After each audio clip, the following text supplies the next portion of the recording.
Inara Rusli kembali mengungkapkan kekecewaannya terhadap Wardatina Mawa, istri sah Insanul Fahmi. Kekecewaan itu muncul lantaran Mawa membongkar kedekatan Inara Rusli dengan Insanul ke media sosial hingga memicu kegaduhan besar. Menurut Inara Rusli, langkah yang diambil Mawa dinilainya kurang bijak dan tidak menyelesaikan persoalan yang ada. Inara Rusli menilai solusi terbaik semestinya ditempuh dengan komunikasi langsung secara kekeluargaan. Kalau memang mau mencari solusi ya harusnya kan duduk bertiga. Kenapa harus melibatkan semua orang? Bahkan se-Indonesia Raya, bahkan sampai ke luar negeri. Sampai profil aku divisit 420 juta orang. Ungkap Inara sambil menangis dalam tayangan YouTube Denny Sumargo. Luapan emosi Inara tersebut sontak mendapat respons dari Denny Sumargo. Host yang akrab disapa Densu itu memberikan sentilan pedas terkait sikap Inara Rusli di masa lalu. Tapi kamu dulu istilahnya netizen mengalami jadi korban, mengumbar juga, ujar Densu menanggapi pernyataan Inara Rusli. Seperti diketahui, Inara sebelumnya sempat melaporkan seorang wanita yang diduga menjadi selingkuhan Virgon ke pihak kepolisian atas dugaan perzinahan. Langkah itu dinilai publik memiliki kemiripan dengan tindakan yang kini dilakukan Wardatina Mawa terhadap dirinya. Ia mengakui pernah mengumbar persoalan rumah tangganya ke ranah publik, namun mengklaim telah berupaya menempuh jalan damai terlebih dahulu. Betul, aku nggak memungkiri itu, tapi saat itu aku udah sempat minta damai sama mantan. Sebelum aku bikin laporan polisi, aku bilang aku mau take down semua postingannya. Jelas Inara. Inara mengungkapkan bahwa niat awalnya adalah menyelesaikan masalah tanpa memperpanjang konflik.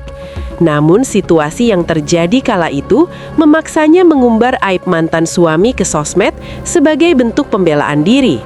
Jadi aku yang harus membela diri aku, tandas Inara Rusli. Yang aku maksud, lu ngapain sih masuk? Aku baik-baik aja kok kemarin. Iya, lu ngapain masuk ke dalam satu hubungan kayak begini? Kan gini, waktu itu kan kita podcast di sini. Kamu itu perempuan yang tersakiti. Begitu gue dihubungi oleh kreatif gue, ada wanita yang tersakiti oleh kamu. Saya bilang, kok Inara kayak begini sih gitu? Maaf ya.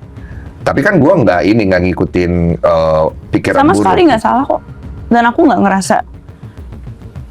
Aku nggak sama sekali sampai hari ini aku demi Allah aku nggak ngerasa dendam. Karena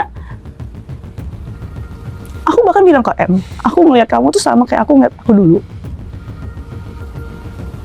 Mau orang bilang dia nggak bijak lah, lupa aib, begitupun dengan aku dulu. Tapi ya balik lagi, itu cuma perempuan. Nangkep.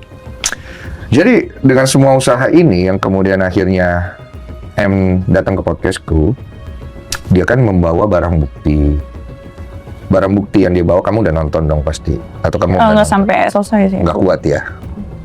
Itu kan dia bilang ada video kalian sudah berhubungan suami istri. Nah, aku udah lihat sih karena udah melalui proses ini kan lidik ya, lidik, udah interview sama penyidik, dan aku udah lihat sendiri barang buktinya. Oh, kamu udah lihat barang buktinya? Sudah. Itu kamu?